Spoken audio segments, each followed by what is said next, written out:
মধুমঙ্গল সবাই কিন্তু রাম কানাইয়ের সঙ্গে খেলাতে ব্যস্ত।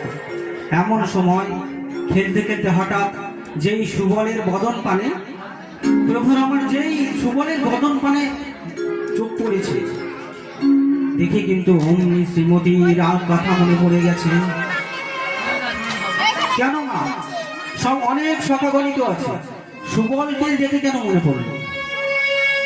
হরি বল, হরি বল।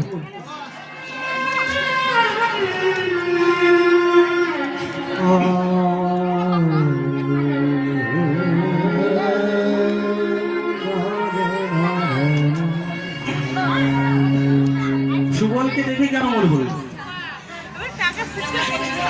প্রিয় মর্মর সখা সুবল।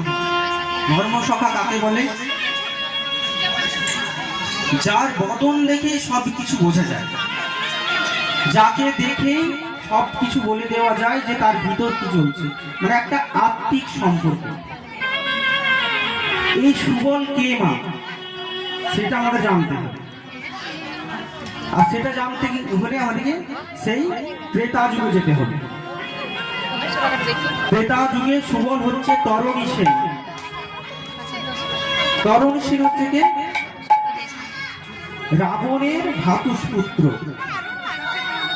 অর্থাৎ বিভীষণের পুত্র।